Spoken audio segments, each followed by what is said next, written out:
Welcome to Long Island Law Today, a radio broadcast and podcast covering important legal news and developments Long Island-centric, with your hosts, Chris McGrath, Esquire, and Robert Sullivan, Esquire. Good morning, everyone, and welcome to Long Island Law Today.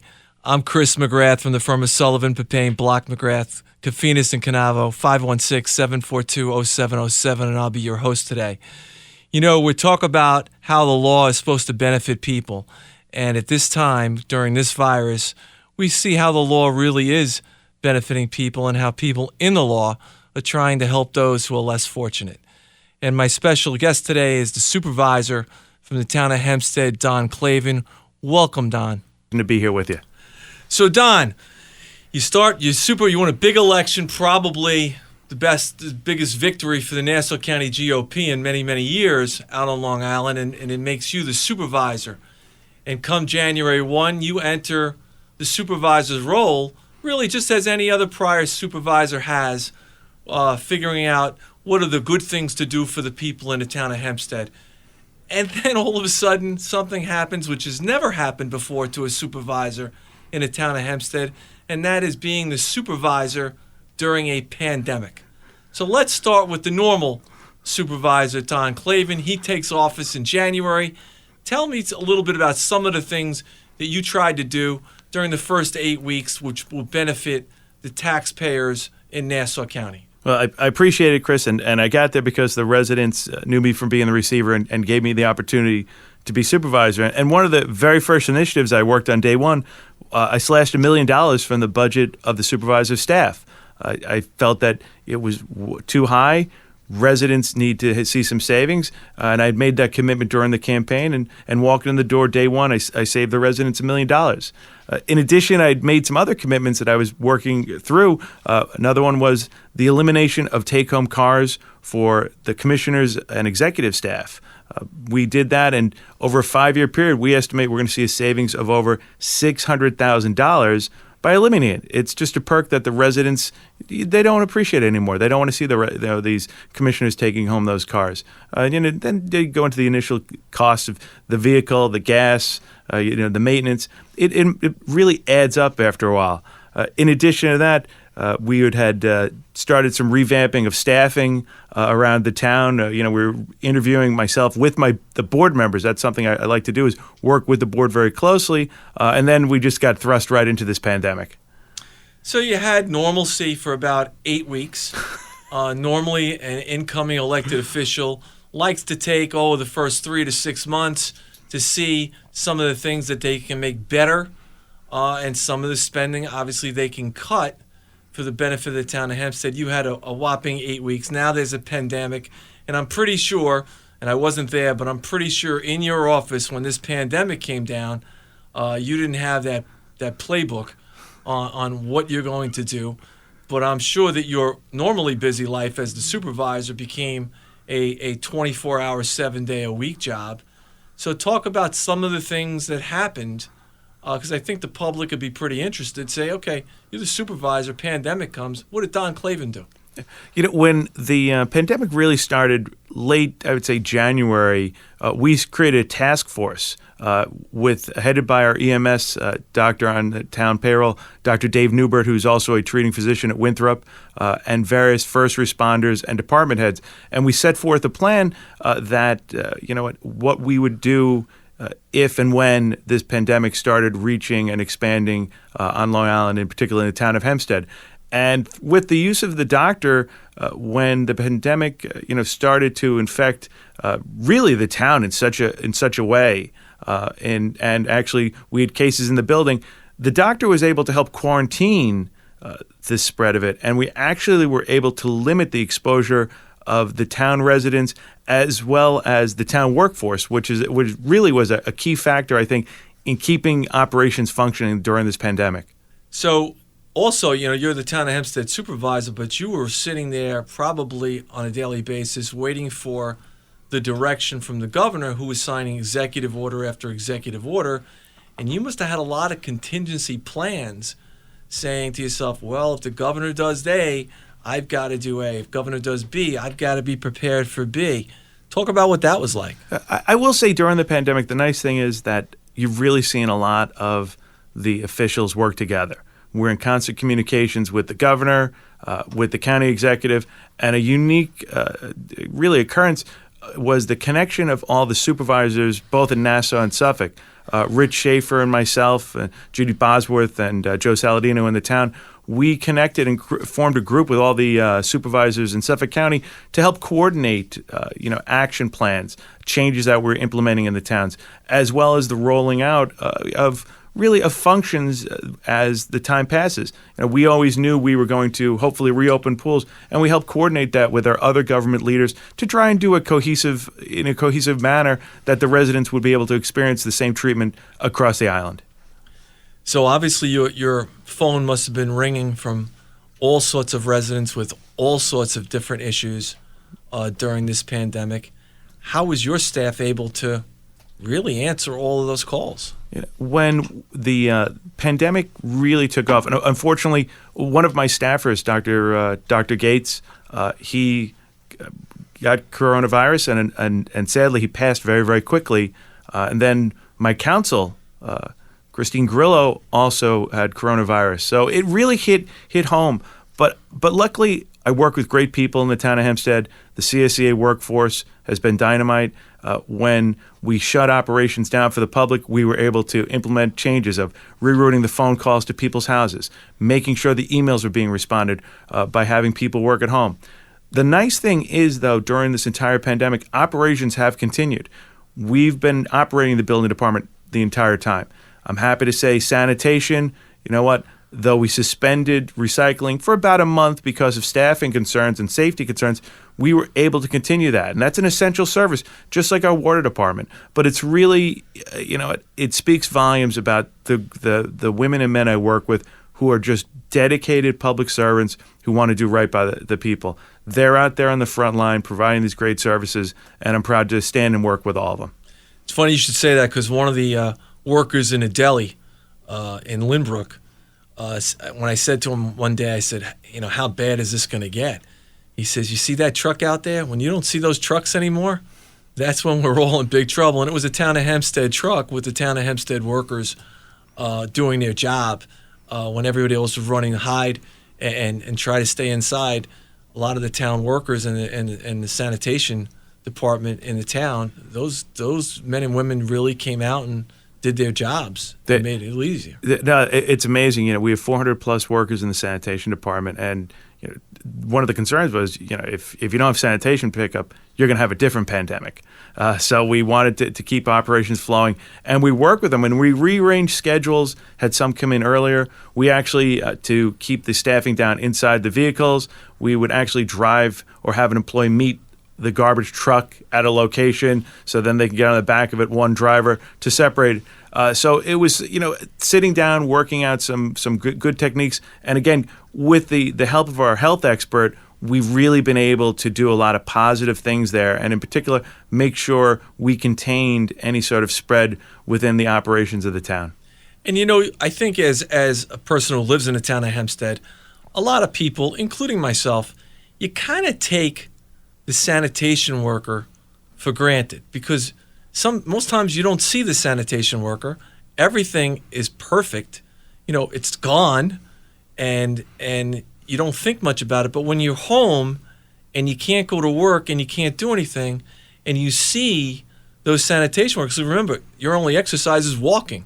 So you walk around and you watch those sanitation workers work, and he's like, wow, maybe we don't appreciate them enough. And I think it's a wake-up call for all the residents in the town of Hempstead to say, you know what, thank you to the sanitation workers. Yeah. They're out early and they do a tremendous job.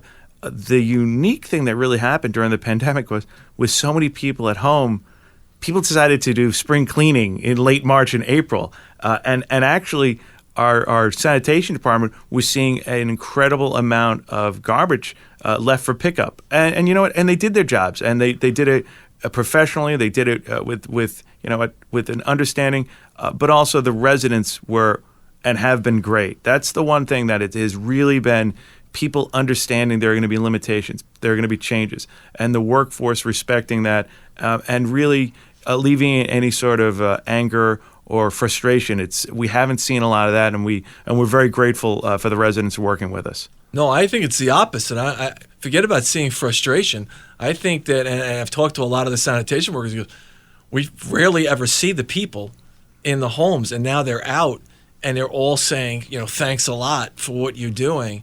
And that's a good thing. I think that goes a long way, and it's something we all should be doing more of. Yeah, there have been some great stories. People putting the signs on their front lawns. We had one morning where residents had made breakfast for the garbage men and brought it out to them, and they were appreciative. And we've received countless thank yous to the sanitation department. And they come in, and what I make sure I do is I pick up the phone and I call those coworkers, and I say to them, got a great email from these residents in Merrick. They just want to thank you for the great job you're doing. Because it's funny, at times I think people hear a lot of the negatives, and there are so many positives out there, and they should hear those positives as well. So now it's summertime, and Camp Anchor is the crown jewel of all the camps for special children. I think in the United States, it is the model. And early on, all of the other camps, similar camps, decided to close for the summer. And you held off. And I assume part of it was you were waiting to see where the governor was going to go with day camps in general. And then you were trying to figure out a way where you could try to open up Camp Anchor this summer. And you probably had many contingency plans to do that. And Camp Anchor is open this subject. It's not open the way it used to be, but it's open in a limited way so that these children and their parents, get the benefit, which, quite honestly, I don't think many expected this summer. Talk a little bit about all of that and preparation, because it must have been endless. Yeah, Camp Anchor is a really special facility. It's been in existence, and anybody that ever works there, just has a connection. My sisters worked there in the early 80s with so many of their friends, and every one of them is still connected to the facility. And it's not just the campers, but it's the family members. And we were monitoring the governor's, what phases, what he was going to allow. And when initially there was a big concern about camps being closed, there was a mix of residents who said, are you going to have the camp or are you not have the camp? And really a credit to our Parks Commissioner, Marion Hansen down at the Camp Anchor program, and Dr. Dave Newbert. They had put together various contingency plans. And we were able to at least put forth a camp where each camper will get 1 week at the facility and the remainder will be virtual. It's not the perfect world, but at least we're able to give these campers the ability to see their friends, to see the camp personnel, to see the volunteers in a safe manner. We've limited capacity. We've limited the ability of the staffers that could be there with safety in mind. But it's really a testament to all these individuals putting forth all these different plans with the same goal of giving these campers and their families at least some level of happiness this summer, because having it closed was just something that none of us wanted to see. Like I said, these campers, this is where they get to see their friends. This is where they get to see those smiling faces. And also it's just as important to the parents, because we've seen it that, look, I have 3 little ones. This is having an effect on people. This is having an effect on youth. And these campers are just so dedicated. And the staff there and the volunteers, we had to do it. And working together, I think this has been really one of the best achievements we've been able to do during this pandemic. And this, unfortunately, we couldn't have our special field day this year, which Frank Mistero of Atlantic Beach started back in the back of Lawrence High School almost 50 years ago. And I've been involved with it for 38 years, but I know that each and every person that works at that field day is pretty happy that these kids are getting a moment in the summer, and that the thought of Camp Anchor being closed is just something that I don't think anybody who's ever been involved in that program can imagine. And fortunately, this pandemic did not do that. Yeah. As you said, that Frank started so long ago, and you've been leading it, for so many years now, and it is, and it's. Look, it's just another day that people look forward to it. I've seen you down there, and you're so happy, and the campers are happy, and the personnel is so happy, and that's why I said it was so important in particular that we at least have some form of the Camp Anchor program. And again, it was because of some great planning of all the staffers down there, and as I said, and of the supervisors working with EMS that were able to do it, safeguard the campers, the volunteers, and the staff, and people need to realize this is such a vital, important program, and even this week means so much to so many people. No question. So you mentioned your parks commissioner. You got a new one, Frank Zangler, and he's a guy who's grown up in the parks. He's now the commissioner. You and the town board made him the commissioner, and he is truly a star in the town because of the way he cares for children.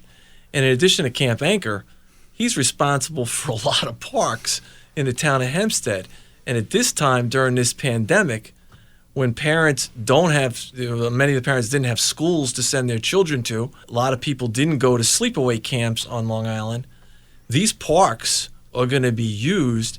And boy, if there's ever been one person who's ripe for that challenge, it's Frank Zangler. Yeah, Frank, basically grew up in the park system. He worked there part time. Was an operations manager, and he was a natural fit. And we're lucky we have him because we've been able to roll out. When we had to close things down, Frank made sure it was closed down safely, and people couldn't utilize it. But as the gradual opening has taken place, he's been leading the charge, getting the playgrounds open. This weekend on July 3rd, we will have our town pools open. That's 23 pools. And it was delayed for a myriad of reasons. Lifeguards in particular were one that nobody could get a test. He's put that forth. There are other municipalities that aren't going to be opening their pools. He's been able to do that with equipment, with management. Frank's been great. And just last weekend, we were able to have Long Island's very first drive-up concert and fireworks show, where Frank had set forth a plan to have the patrons be able to drive in, be placed in a parking spot, and listen to a great show. We had, Big Shot was supposed to be there. Unfortunately, it's about 2 days beforehand or 3 days beforehand, the governor announced anybody coming from Florida had to be quarantined. The lead singer was coming up from Florida. He couldn't do it. Within 3 hours, Frank was able to get Almost Queen. The show was, I think, a huge hit. Our friends at K-Joy were able to sponsor it, and after that, we had a fantastic fireworks show. And before the concert, I just kind of walked around to say hi to residents, and residents were so happy just to be out, just to be able to do something right now. And really, it's a credit to Frank. He's a dedicated coworker, and again, we're lucky to just have him in charge of the department. Hate to say this, but he might be your best choice so far in making commissioners. There's been a lot of good commissioners, but boy, when you pluck that guy, you made a lot of people in the town happy. Yeah. He's great. He really is great. And I'll tell you, Chris, we've done some good initiatives in all the departments. Really, look, we took the building department right after the pandemic. It's all online now. Residents can now, from their home computer, go online, fill out the application, submit it, and receive their application. That was the town board. I made that investment right after the start of this pandemic to keep operations flowing in the town, and they've been great. We were able to initiate outdoor dining. That's something that was so important. During this pandemic, I've tried to utilize local restaurants every week, and so many were so concerned that they were going to go out of business. They couldn't get patrons in there. So we announced in early May that we were going to allow them to have temporary outdoor seating at their facilities. They had to fill out the application online, and the cost was $0. To date, we've had already 200 plus applications approved for outdoor dining. And you know what? It just gives them a couple extra seats so they can survive. And that's so important to a lot of these businesses, and the town is doing so much. I'm seeing restaurants now where there are these outdoor areas that you couldn't even imagine are outdoor areas, and the owners are so happy because they're able to pay their bills and keep this going until this virus is over with. And that's a very important part. Now let's get to some of the sad part, which is your job, which you have turned into a very, very big positive in the town, and that is we have so many more people who need food for their families. And, I know down in Inwood where I'm from, we have 4 times as many families needing food than we did before. And I watch you, and I also have watched the councilman and councilwoman handle this. And in every single district, you're seeing that the town has made a difference in an area where traditionally no one looks to the town for this kind of thing. So talk a little bit about the town involvement and these food stations that have been set up. Yeah, thanks to Senator Schumer, we were able to obtain CARES Act funding for the town of Hempstead residents. And with that, we've been able to do some great initiatives. There's been over a 50% increase in help people looking for additional food because people have lost their job, businesses have shuttered. What we initially did was we teamed up with Long Island Cares, where we created, I think we're up to 17 different food distribution centers that'll be operating through the end of the year that minimum once, potentially in some areas twice a week, they are distributing food. And we've spaced it out throughout the town in all the areas, but then also a concentration in some of the hardest hit areas, let it be down in Inwood, Hempstead Village, Uniondale. In addition to that, we just announced that we've partnered with Island Harvest. They had a wonderful proposal for home delivery of food, particularly to seniors, to veterans, and those who are sick and don't have the means to go to these distribution centers. Again, they estimate that is going to reach thousands of people for the remainder of the year. And the town board has been great. When a proposal comes in, we evaluate it. We make sure it's all proper in response to the CARES Act funding. And you know what? We've had great success with it. And these are 2 initiatives because it is very, very sad that so many people are in dire need. And both Long Island Cares and Island Harvest said they've seen an increase of over 50% in people who are looking for food. So to me, this is what this money was meant for. And you know what? We want to be there to help. But it's not just the residents.